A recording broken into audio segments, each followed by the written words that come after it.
पटेल प्रहलाद भाई।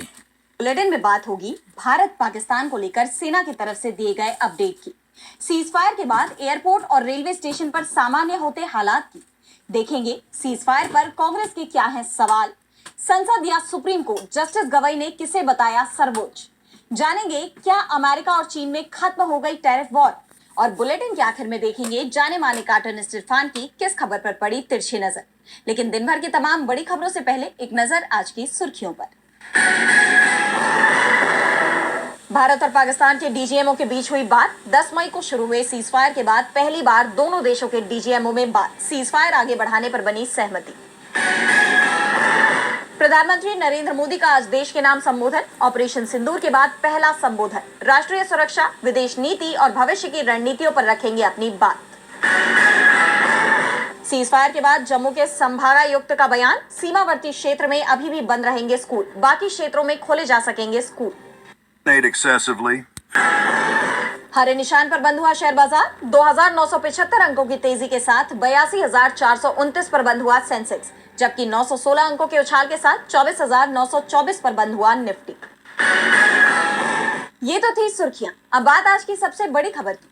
भारत और पाकिस्तान के बीच 10 मई से सीज फायर लागू हो चुका है। बॉर्डर पर शांति है। सेना ने 4 दिन तक चली लड़ाई में पाकिस्तान को जबरदस्त चोट पहुंचाई है, जिसके सबूत अब मिल रहे हैं और ये सबूत भारतीय सेना देश के साथ साझा भी कर रही है। 24 घंटे के अंदर इंडियन आर्मी की तरफ से एक बार फिर से प्रेस कॉन्फ्रेंस हुई, जिसमें सेना ने पाकिस्तान को पहुंचाए नुकसान की जानकारी दी। तो क्या बताया इंडियन आर्मी ने, देखिए इस रिपोर्ट में। आर्मी से DGMO lieutenant general Rajiv Ghai, navy से वाइस एडमिरल एएन प्रमोद और एयरफोर्स से एयर मार्शल अवधेश कुमार भारती ने लगातार दूसरे दिन ऑपरेशन सिंदूर की सफलता के बारे में देश को जानकारी दी। DGMO lieutenant general Rajiv Ghai ने बताया कि पाकिस्तान ने चीन में बनी मिसाइल और तुर्की के ड्रोन से हमला किया था, लेकिन चीन और तुर्की का कोई भी हथियार भारतीय डिफेंस को भेद नहीं पाया। चीन की PL-15 मिसाइल, जिस पर पाकिस्तान और चीन दोनों को गर्व था, उसे हमारे एयर डिफेंस सिस्टम ने मार गिराया। उनके सभी ड्रोन मार गिराए गए। पाकिस्तान की तरफ से छोड़े गए चीनी रॉकेट भी बेअसर कर दिए गए। इंडियन आर्मी ने कहा कि हमने 7 मई को आतंकियों के खिलाफ हमला किया था। हमारी लड़ाई आतंकियों के साथ थी, लेकिन पाकिस्तान ने इसे अपनी लड़ाई बना लिया, इसलिए अपने नुकसान के लिए वो खुद ही जिम्मेदार है। एयरफोर्स से एयर मार्शल अवधेश कुमार भारती ने बताया कि हर लड़ाई अलग तरह की होती है, अगली लड़ाई अलग तरह से लड़ी जाएगी। सेना हमेशा तैयार है। एयर मार्शल भारती ने आगे कहा कि हमने इस ऑपरेशन में 3 तरह के हथियारों का इस्तेमाल किया।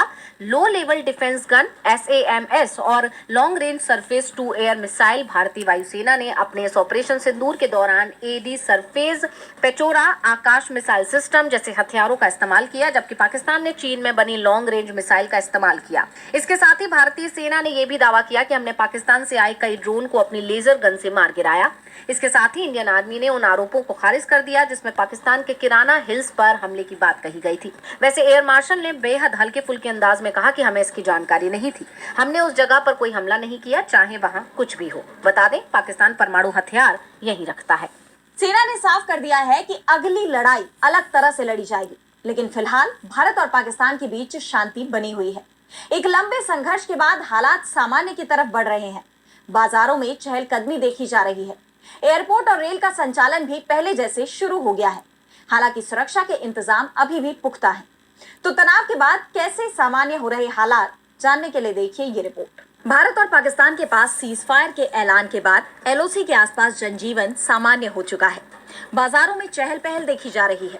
हाँ, सुरक्षा जरूर सख्त दिखाई दे रही है। इस बीच 9 राज्यों के सभी 32 एयरपोर्ट्स भी खोल दिए गए हैं। जो पाकिस्तान के साथ शुरू हुए सैन्य टकराव के चलते एयरलाइन सर्विसेज 9 मई से 15 मई की सुबह 5:29 तक के लिए बंद कर दी गई थी। अब सरकार की तरफ से आदेश जारी किए जाने के बाद एयरलाइंस कंपनियों ने यात्रियों के लिए बुकिंग शुरू कर दी है। इसे लेकर एयरपोर्ट्स अथॉरिटी ऑफ इंडिया की तरफ से बताया गया है कि 15 मई तक बंद 32 एयरपोर्ट्स अब तत्काल प्रभाव से एयरक्राफ्ट ऑपरेशंस के लिए उपलब्ध है। यात्रियों को फ्लाइट्स की जानकारी के लिए एयरलाइन कंपनियों की वेबसाइटों को देखने के लिए कहा गया है। दरअसल एयरपोर्ट बंद किए जाने के बाद एयरलाइन कंपनियों की तरफ से 500 से ज्यादा फ्लाइट्स रद्द कर दी गई थी। कई एयरलाइन कंपनियों ने यात्रियों को फुल रिफंड या फ्लाइट रीशेड्यूल का ऑप्शन दिया था, लेकिन 10 मई को दोनों देशों के बीच संघर्ष विराम हो गया। इसके साथ ही 11 मई को राजस्थान में 27 कैंसिल ट्रेनों को बहाल करने का आदेश जारी किया गया है। पंजाब के फिरोजपुर में 8 कैंसिल ट्रेनों को सामान्य रूप से चलाने के आदेश जारी किए गए हैं। गुजरात से राजस्थान जाने वाली जो नाइट ट्रेनें 10 मई से रद्द कर दी गई थी, अब वे भी बहाल कर दी गई हैं। यानी अब स्थिति धीरे धीरे सामान्य हो रही है। सीजफायर से लोगों ने राहत की सांस ली है। जैसे जैसे हालात सामान्य होते जा रहे हैं, लोगों के चेहरे पर सुकून दिखाई दे रहा है। लेकिन ये सीजफायर कब तक टिकेगा, इसे लेकर सवाल बने हुए हैं, क्योंकि पाकिस्तान का कोई भरोसा नहीं है। इसे लेकर कांग्रेस अध्यक्ष मल्लिकार्जुन खड़गे ने भी चिंता जाहिर की है। उन्होंने भारतीय सेना पर गर्व जताने के साथ ही संसद के विशेष सत्र की मांग दोहराई। तो क्या कुछ कहा खड़गे ने, जानने के लिए देखिए ये रिपोर्ट। कांग्रेस अध्यक्ष मल्लिकार्जुन खड़गे ने भारत पाकिस्तान के बीच चल रहे तनाव और सीजफायर के हालिया फैसले पर बड़ा बयान दिया है। उन्होंने कहा कि खबरों के मुताबिक सीजफायर हो गया है, लेकिन पाकिस्तान अपनी बातों पर कायम नहीं रहता और वादे तोड़ देता है। खड़गे ने बुद्ध पूर्णिमा के मौके पर शांति की कामना करते हुए कहा कि देश की रक्षा के लिए जरूरत पड़ने पर हमें भी लड़ना होगा। खड़गे ने कहा, पाकिस्तान खुद नहीं लड़ता बल्कि आतंकवादियों को आगे करता है। इससे दोनों देशों का नुकसान हो रहा है। अगर वो लड़ते हैं तो हमें भी लड़ना पड़ेगा और अगर वो शांत रहेंगे तो हम भी शांति बहाल करेंगे। इसके साथ ही खड़गे ने भारतीय सेना की बहादुरी की सराहना की और कहा कि हमें उन पर गर्व है। उन्होंने जोर देकर कहा कि देश की सुरक्षा के लिए सभी को एकजुट होना होगा। उन्होंने कहा, हमारी सेना पूरी ताकत के साथ लड़ रही है। हम उनका धन्यवाद करते हैं और उन्हें नमन करते हैं। हम उनके जज्बे को सलाम करते हैं। इसके साथ ही कांग्रेस अध्यक्ष ने संसद का विशेष सत्र बुलाने की मांग की ताकि भारत पाकिस्तान की मौजूदा स्थिति और जनता की सुरक्षा के लिए किए जा रहे उपायों पर चर्चा हो सके। उन्होंने कहा कि देश तभी बचेगा जब हम सब मिलकर इसके लिए लड़ेंगे। अब खड़गे के इस बयान को मौजूदा तनाव के बीच शांति और एकजुटता के लिए अहम माना जा रहा है। खड़गे ने मोदी सरकार से एक बार फिर जनता की सुरक्षा के मद्देनजर लिए जा रहे फैसलों पर चर्चा की मांग की है। संसद के विशेष सत्र बुलाने की मांग पर मोदी सरकार की चुप्पी पर सवाल उठ रहे हैं। इस बीच एक बार फिर संविधान का मुद्दा गरमाया हुआ है। इस बार मनोनीत सीजेआई जस्टिस बीआर गवई ने संविधान को लेकर अहम टिप्पणी की है। तो क्या कुछ कहा जस्टिस गवई ने, जानने के लिए देखिए ये रिपोर्ट। देश के अगले सीजेआई जस्टिस बीआर गवई ने कहा है कि देश में संविधान ही सुप्रीम है और लोकतंत्र के तीनों अंगों यानी कार्यपालिका, न्यायपालिका और विधायिका को इसके दायरे में रहकर काम करना होगा। 14 मई को देश के 52वें सीजेआई के रूप में शपथ लेने वाले जस्टिस गवई का यह बयान ऐसे वक्त में आया है जब उपराष्ट्रपति जगदीप धनखड़ ने हाल ही में संसद की सर्वोच्चता की वकालत की थी। धनखड़ का बयान सुप्रीम कोर्ट के उस फैसले के बाद आया था जिसमें संसद से पारित विधेयकों को मंजूरी देने के लिए राष्ट्रपति को 3 महीने की समय सीमा दी गई थी। धनखड़ ने कहा था कि संसद सर्वोच्च है और उसके ऊपर कोई नहीं हो सकता। सांसद ही असली मालिक हैं, वही तय करते हैं कि संविधान कैसा होगा, उनके ऊपर कोई और सत्ता नहीं हो सकती। वहीं अब जस्टिस गवई ने पत्रकारों के साथ एक अनौपचारिक बातचीत में कहा कि अंततः संविधान ही सर्वोच्च है। लोकतंत्र के तीनों अंगों को संवैधानिक मर्यादाओं के भीतर काम करना चाहिए। 1973 के ऐतिहासिक केशवानंद भारती केस में क्या हुआ था? उस केस में 13 जजों की पीठ ने स्पष्ट किया था कि संविधान की मूल संरचना यानी बेसिक स्ट्रक्चर को कोई भी अंग बदल नहीं सकता। ये फैसला भारतीय संविधान को एक अटल दस्तावेज के रूप में स्थापित करता है जिसके सामने संसद, सरकार और न्यायपालिका सभी जवाबदेह हैं। बताते चले कि इस बयान के साथ ही जस्टिस गवई ने रिटायरमेंट के बाद कोई पद न स्वीकार करने की भी घोषणा की, जो उनकी निष्पक्षता और संवैधानिक मूल्यों के प्रति प्रतिबद्धता को दर्शाता है। यह बयान न केवल संविधान की सर्वोच्चता को रेखांकित करता है बल्कि मौजूदा राजनीतिक बहस में एक सशक्त हस्तक्षेप भी माना जा रहा है। मौजूदा वक्त में जब सुप्रीम कोर्ट के अधिकार क्षेत्र को लेकर बहस छिड़ी हुई है, ऐसे में जस्टिस गवई की ये टिप्पणी काफी अहम मानी जा रही है। तो भारत पाकिस्तान के बीच छिड़े इस संघर्ष में इसरो का योगदान भी काफी अहम रहा। इसरो की सैटेलाइट के जरिए सेना को दुश्मन की खुफिया जानकारी हासिल हुई और अब इसरो चीफ डॉक्टर नारायणन ने पाकिस्तान को सीधी चेतावनी भी दे दी है। देखिए ये रिपोर्ट। भारत और पाकिस्तान के बीच भले ही सीजफायर हो गया है, लेकिन पाकिस्तान भरोसे के लायक नहीं है। इसलिए भारत की तरफ से लगातार पाकिस्तान को चेतावनी दी जा रही है कि अब वो कोई हिमाकत करने के बारे में सोचे भी ना। उसी कड़ी में अब भारतीय अंतरिक्ष अनुसंधान संगठन यानी इसरो की तरफ से भी पाकिस्तान को संदेश पहुंचा दिया गया है। इसरो के अध्यक्ष डॉक्टर वी नारायणन ने कहा कि देश के नागरिकों की सुरक्षा और संरक्षण सुनिश्चित करने के लिए 10 उपग्रह लगातार 24 घंटे निगरानी कर रहे हैं। दरअसल डॉक्टर वी नारायणन एक कार्यक्रम के चलते मणिपुर की राजधानी इम्फाल पहुंचे थे, जहां उन्होंने कहा कि भारत एक सजीव अंतरिक्ष शक्ति बनने जा रहा है और साल 2040 तक देश का पहला अंतरिक्ष स्टेशन स्थापित किया जाएगा। उन्होंने कहा कि आज 34 देशों के 433 उपग्रह भारत से अंतरिक्ष में छोड़े गए हैं और उन्हें उनके कक्ष में स्थापित किया गया है। मुझे ये बताते हुए प्रसन्नता हो रही है कि आज 10 उपग्रह देश के नागरिकों की सुरक्षा सुनिश्चित करने के लिए रणनीतिक उद्देश्य से लगातार 24 घंटे काम कर रहे हैं। The first signs of SIAC कि अगर हमें देश की सुरक्षा सुनिश्चित करनी है तो हमें उपग्रहों का इस्तेमाल करना होगा। हमें अपने 7000 किलोमीटर लंबे समुद्री तट की निगरानी करनी है। हमें पूरे उत्तर भारत को लगातार निगरानी में रखना है। ये काम उपग्रह और ड्रोन तकनीक के बिना संभव नहीं है। अब विशेषज्ञों का कहना है कि रीसैट 1B का लॉन्च बहुत महत्वपूर्ण है। इससे हमारी सेना को पाकिस्तान और चीन के साथ लगी सीमाओं पर नजर रखने में मदद मिलेगी। ये घुसपैठियों को पकड़ सकता है और आतंकवाद विरोधी अभियानों में मदद कर सकता है। इससे लगातार खुफिया जानकारी मिलती रहेगी। यानी उन्होंने भारत की उपलब्धि को बताते हुए पड़ोसी मुल्क को चेतावनी भी दे दी। भारत की अंतरिक्ष से भी अब पाकिस्तान पर नजर है। अब बॉर्डर पर भारत के 10 सैटेलाइट की नजर रहेगी। यानी सीमा की सुरक्षा अंतरिक्ष से भी की जा रही है। इसरो ने नए मिशन की जानकारी दी तो भारतीय क्रिकेट में किंग के नाम से पहचान बनाने वाले विराट कोहली ने भी बड़ा धमाका कर दिया। उन्होंने अचानक ही टेस्ट क्रिकेट से रिटायर होने का ऐलान कर दिया है। भारतीय क्रिकेट को एक हफ्ते के भीतर 2 बड़े झटके लगे हैं। पहले रोहित शर्मा और अब विराट कोहली ने टेस्ट क्रिकेट से संन्यास की घोषणा कर दी है। कोहली ने अपने इंस्टाग्राम पर भावुक पोस्ट के जरिए अपने फैसले की जानकारी दी।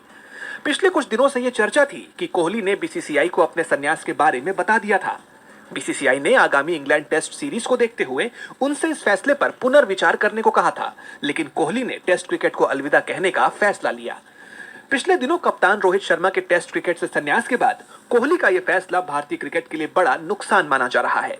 कोहली ने अपने इंस्टाग्राम पोस्ट में लिखा कि 14 साल पहले मैंने पहली बार बैगी ब्लू जर्सी पहनी थी। टेस्ट क्रिकेट ने मुझे कठिन परीक्षाओं से गुजारा, पहचान दी और जीवन भर के सबक सिखाए। सफेद जर्सी में खेलना मेरे लिए बेहद खास था। इस प्रारूप को छोड़ना आसान नहीं, लेकिन ये सही समय लगता है। मैंने इसमें सब कुछ झोंक दिया और इसने मुझे उम्मीद से ज्यादा दिया। उन्होंने अपनी टेस्ट कैप नंबर 269 के साथ साइनिंग ऑफ लिखकर विदाई ली। टीम इंडिया को अगले महीने इंग्लैंड दौरे पर 5 टेस्ट मैचों की टेस्ट सीरीज खेलनी है। 2 दिग्गजों के संन्यास से भारतीय टेस्ट क्रिकेट के एक युग का अंत हो गया है। उधर फैंस सदमे में हैं, क्योंकि कोहली और रोहित के बिना ये सीरीज टीम के लिए एक बड़ी चुनौती साबित होगी। इंग्लैंड सीरीज से पहले कोहली और रोहित का टेस्ट क्रिकेट से संन्यास भारतीय टीम के लिए बड़ा झटका माना जा रहा है। तो दुनिया को बड़ी राहत मिलने की खबर भी सामने आई है। दुनिया की 2 सबसे बड़ी अर्थव्यवस्थाओं के बीच चल रहा टैरिफ वॉर थम गया है। अमेरिका और चीन एक दूसरे पर टैरिफ घटाने को तैयार हो गए हैं। अमेरिका और चीन के बीच शुरू हुई टैरिफ वॉर ने दुनिया भर की अर्थव्यवस्था में उथल-पुथल मचा दिया और इसका सबसे ज्यादा असर अमेरिका में दिखाई दिया। अर्थशास्त्रियों ने अमेरिका में मंदी तक की चेतावनी दे दी थी। ऐसे में अमेरिकी राष्ट्रपति डोनाल्ड ट्रंप बीते कुछ दिनों से अपने फैसले से यू टर्न लेने के संकेत तो दे ही रहे थे और अब चीन और अमेरिका के बीच एक नया व्यापार समझौता हो गया है। जेनेवा में हुई इस बैठक में दोनों देशों में ट्रेड डील पर सहमति बन गई, जिसके तहत अमेरिका और चीन ने एक दूसरे के आयात पर लगाए गए शुल्कों में अस्थायी कटौती करने पर सहमति जताई है। इसकी जानकारी देते हुए अमेरिका के वित्त मंत्री स्कॉट बेसेंट ने कहा कि दोनों देश अगले 90 दिनों के लिए अपने रेसिप्रोकल टैरिफ में 115% की कटौती करेंगे। यानी अब आने वाले 90 दिनों के लिए चीनी आयात पर अमेरिकी टैरिफ घटाकर 30% कर दिया जाएगा, जबकि अमेरिकी आयात पर चीनी टैरिफ 10% कर दिया जाएगा। आपको बता दें कि अमेरिकी राष्ट्रपति डोनाल्ड ट्रंप ने अंतर्राष्ट्रीय व्यापार में अमेरिका को हो रहे घाटे का हवाला देते हुए भारत, चीन समेत कई देशों पर जवाबी शुल्क की घोषणा की थी, लेकिन चीन ने ट्रंप को मुंहतोड़ जवाब देते हुए अमेरिका पर भी टैरिफ लगा दिया और दोनों देशों में टैरिफ वॉर से छिड़ गई। मौजूदा वक्त में अमेरिका ने चीनी आयात पर 145% का टैरिफ लगाया था, जबकि चीन ने जवाब में कुछ अमेरिकी उत्पादों पर 125% का शुल्क लगा दिया था। लेकिन फिलहाल ये टैरिफ वॉर खत्म हो गई है, जिससे आर्थिक जगत में पैदा हुई अनिश्चितता के भी दूर होने की उम्मीद जताई जा रही है। और बुलेटिन के आखिर में देखेंगे जाने माने कार्टूनिस्ट इरफान की किस खबर पर पड़ी तिरछी नजर।